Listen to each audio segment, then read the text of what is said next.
Om Swastiastu. Sejak masa sekolah, kita yang beragama Hindu barangkali tidak asing lagi dengan perdebatan dan kebingungan mengenai apa bedanya atma, jiwa, dan roh. Pada akhirnya, semuanya tetap gamang dan lewat begitu saja di akhir semester.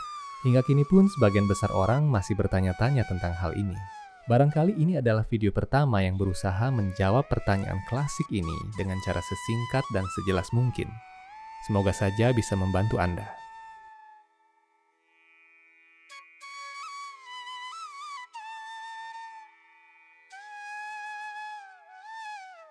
Pertanyaan singkatnya adalah, apa bedanya atma, jiwa, dan roh? Jawabannya, ketiganya sama. Apakah kening Anda mengkerut sekarang? Apakah semua teori dan analisis filsafat yang pernah lewat di masa lalu Anda tiba-tiba runtuh? Mari kita lihat bersama-sama. Atma, roh, dan jiwa adalah satu objek yang disebut dalam 3 bahasa berbeda. Atma adalah bahasa Sanskerta, sedangkan roh adalah bahasa Arab yang diadopsi ke dalam bahasa Indonesia. Sementara itu jiwa adalah bahasa Sanskerta yang diadopsi juga ke dalam bahasa Indonesia. Sesimpel itu, tidak ada rujukan kitab suci yang menyatakan perbedaan antara atma, jiwa, dan roh. Beberapa kalangan yang tampaknya belum memahami perbedaan asal bahasa, barangkali sengaja memaksa diri membuat definisi yang justru berakhir membingungkan. Definisi-definisi itu kebanyakan tidak sesuai dengan dasar kitab suci, sehingga cenderung menjadi suatu tafsiran semu. Tidak ada kata roh dalam sloka manapun dalam Weda. Roh adalah kata dalam bahasa Arab. Yang ada dalam Weda adalah kata atma, jiwa, atau dehi. Ketiganya adalah sinonim. Jadi sebenarnya antara roh, atma, dan jiwa itu adalah sama. Titik. Lalu apakah pertanyaannya berhenti sampai di sini? Tentu saja tidak. Jadi, atma, roh, dan jiwa adalah sama. Hanya diucapkan dalam bahasa yang berbeda. Atma adalah energi Tuhan, atau percikan energi Tuhan yang sangat super kecil. Seperti sebuah kobaran api besar, bunga api terkecil itu adalah bagian dari api itu sendiri. Tetapi bunga api kecil itu tidak bisa sekuat kobaran api besar. Begitu juga atma, jiwa, atau roh. Ia adalah energi rohani Tuhan yang hidup. Atma, jiwa, atau roh ini ada di mana-mana di alam semesta ini. Di alam material ini, atma dibungkus oleh unsur-unsur material atau badan jasmani. Sedangkan di alam rohani, atma berwujud sesuai dengan swarupa atau wujud aslinya. Na satu vidyate bhavo, na bhavo vidyate sataha. Ubhayor api drishtuntas, tuanayos tatwa darshibhe. Badan jasmani bersifat sementara, sedangkan roh atau jiwa bersifat kekal dan tidak berubah. Inilah kesimpulan mereka yang telah melihat kebenaran sifat dua-duanya. Anda tentu ingat di masa kecil Anda, suatu hari Anda mungkin pernah jatuh dan terluka. Luka itu kini telah lenyap, tetapi Anda masih bisa mengingatnya. Ini adalah bukti bahwa Anda adalah sesuatu yang ada di dalam badan Anda yang berubah itu. Anda memiliki kesadaran dan ingatan. Anda menyadari badan Anda, peristiwa yang terjadi pada Anda, perasaan Anda, dan perbuatan Anda. Dengan demikian, Anda adalah sesuatu yang berbeda dengan badan dan ingatan Anda. Lebih halus daripada badan dan ingatan itu, Anda memiliki pikiran, kehendak, dan keinginan.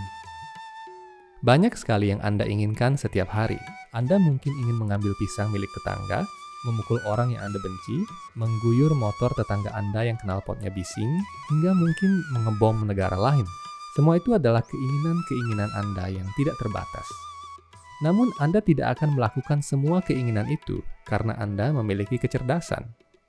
Kecerdasan adalah kemampuan untuk memilah mana yang bisa dilakukan dan mana yang tidak, dengan melihat faktor risikonya. Inilah yang disebut dengan kecerdasan. Jadi dengan kecerdasan, Anda bisa mengendalikan pikiran Anda. Dan dengan mengendalikan pikiran, maka aktivitas badan terkendali. Dari analogi ini, kita dapat memahami bahwa badan fisik dikendalikan oleh pikiran sebagai pusat kontrolnya, dan pikiran dikendalikan oleh kecerdasan.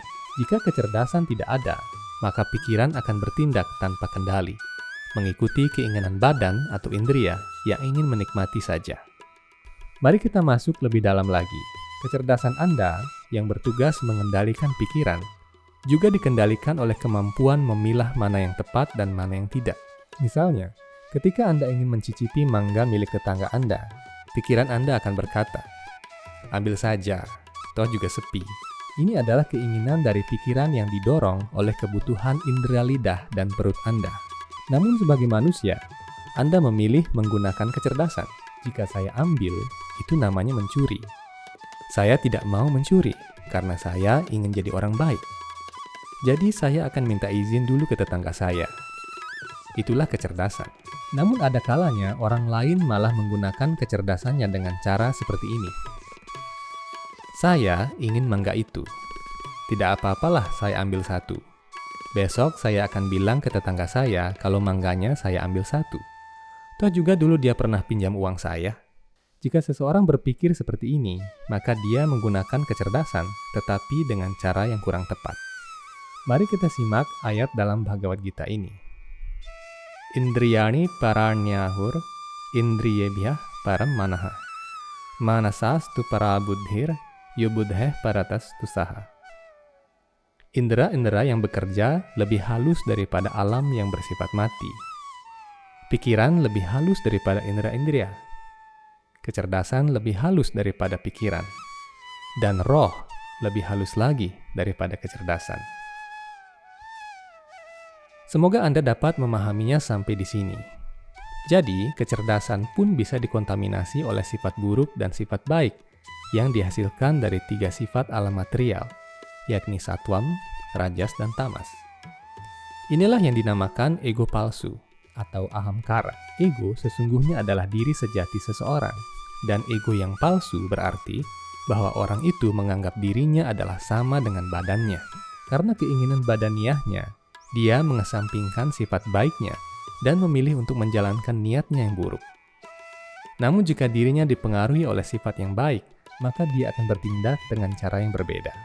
Atmanam rathinam vidhi, shariram ratham evatu. Buddhim tu sarathim vidhi, manah pragraham evacha. Indriyani hayanahur, vishayam steshu guccharan. Atmindriya manoyuktam, buhuktet yahur manishyanah. Roh, atma atau jiwa adalah penumpang dalam kereta badan jasmani itu, dan kecerdasan adalah kusirnya. Pikiran adalah tali kekangnya, sedangkan indria-indria adalah kuda-kuda kereta itu. Begitulah hal ini diinsafi oleh kaum terpelajar yang mulia. Jadi atma, roh atau jiwa adalah ego atau diri kita yang sejati. Atma, roh atau jiwa ini dibungkus oleh ego yang palsu, yakni anggapan yang keliru bahwa dirinya adalah badan kasar. Ego palsu ini membungkus kecerdasan, dan kecerdasan membungkus pikiran. Pikiran adalah pusat dari indria-indria jasmaniah, dan kumpulan indria-indria itu membentuk badan jasmani. Demikianlah diri kita yang sejati itu dibungkus oleh berbagai lapisan, sehingga kita lupa dengan diri kita yang sejati. Karena kita lupa bahwa diri kita yang sejati adalah atma atau jiwa atau roh, maka kita mengidentifikasi diri kita sebagai badan ini. Saya adalah orang Indonesia dan Anda orang Amerika. Saya adalah Hindu dan Anda Islam. Saya berkulit coklat dan Anda berkulit putih. Saya bernama A dan Anda B. Semua itu adalah identifikasi berdasarkan badan jasmani. Padahal identitas kita yang sejati adalah atma atau jiwa atau roh. Pertanyaan selanjutnya adalah, jika kita adalah atma, roh, atau jiwa yang berasal dari Tuhan dan merupakan percikan terkecil dari Tuhan, mengapa kita lupa pada identitas diri kita yang sejati? Jawabannya adalah, karena kita cenderung masih ingin menikmati alam material ini dan melupakan asal mula kita yang sejati, yakni Tuhan.